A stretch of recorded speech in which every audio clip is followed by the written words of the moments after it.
Soviet films tend to be rather culture specific and are difficult for many foreigners to understand without having been exposed to the culture first. Various Soviet directors were more concerned with artistic success than with economical success. This contributed to the creation of a large number of more philosophical and poetical films. Channel Vyadjo Celebrity presents the list of top 10 Russian films. Number 10. Mimino, 1977. Georgian bush pilot Valiko Mizandri Eka Mimino works at small local airline, flying helicopters between small villages. But he dreams of piloting large international airliners. So he decided to go to Moscow to follow his dream. There in a hotel he meets Armenian truck driver Ruben Kachikian, who is given a place in that hotel by mistake instead of another Kachikian, and they have many adventures in Moscow. Number 9. Ivan Vasilevich, Back to the Future, 1973. The story begins in 1973 Moscow, where engineer Alexander Surik Timofeyev is working on a time machine in his apartment. By accident, he sends Ivan Vasilevich Bansa, superintendent of his apartment building, and George Miloslavsky, a small-time burglar, back into the time of Ivan IV the Terrible. The pair is forced to disguise themselves, with Bansa dressing up as Ivan IV Tsar and Miloslavsky as a duke of the same name. At the same time, the real Ivan IV is sent by the same machine into Surik's apartment. He has to deal with modern day life while Surik tries to fix the machine so that everyone can be brought back to their proper place in time. Number 8. The Dawns Here Are Quiet, 1972.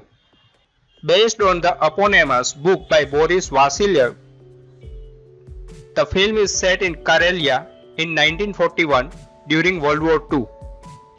In a beautiful and quiet wilderness far from the front line, there is an anti-aircraft artillery point, where Corporal Vasco is stationed with a group of many young women in training. One of the women, while sneaking from camp to visit her young son, sees two German paratroopers. Vasco takes 5 of the women to stop the 2 paratroopers, but finds 16 paratroopers instead, leaving the small group of patriots to engage the enemy in an unequal fight. Number 7. 100 Days After Childhood, 1975.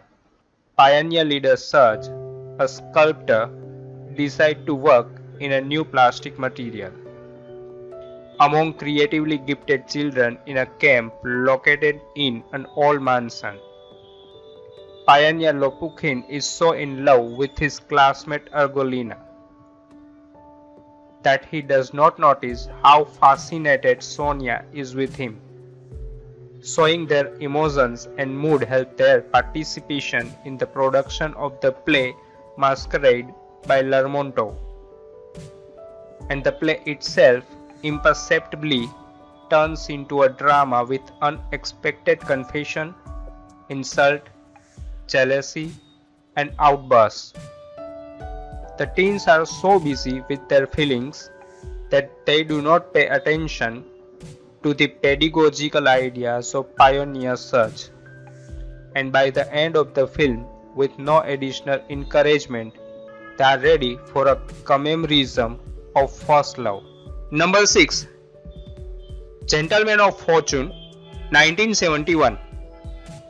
The movie follows the story of an amiable kindergarten director named Toskin, who looks exactly like a cruel criminal nicknamed Docent. that has stolen Alexander the Great's helmet at an archaeological excavation. Docent and his gang are caught by police, but Docent is imprisoned in a different jail than his mates. Since Trotskin looks identical to Docent, the police send him undercover to prison with the real criminals to get information about the stolen helmet. He must pretend to be the real felon Docent. So in order to be convincing, Trotskin, a well-educated and good-natured man, has to learn slang and manners of criminals. Number 5. Siberiade, 1979.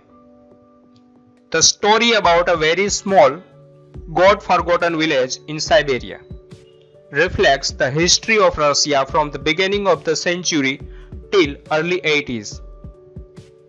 3 generations try to find the land of happiness and to give it to the people. One built the road through taiga to the star over horizon. The second built communism, and the third searches for oil. The oil is found, but the destruction of the old cemetery and everything the people of the village gave for follow to get the black treasure of Siberia. Number 4. The Ascent, 1977. In a freezing cold World War II winter, two pro-Soviet partisans, Sotnikov and Ryabak, head off to find food for themselves and their compatriots.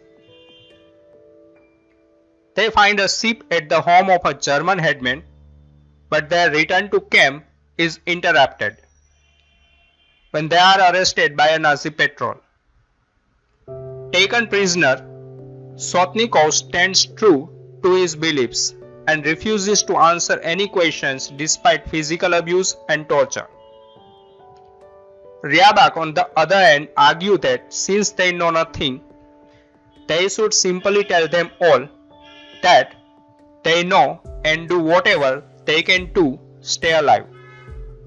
One of them will live, but at a very heavy cost.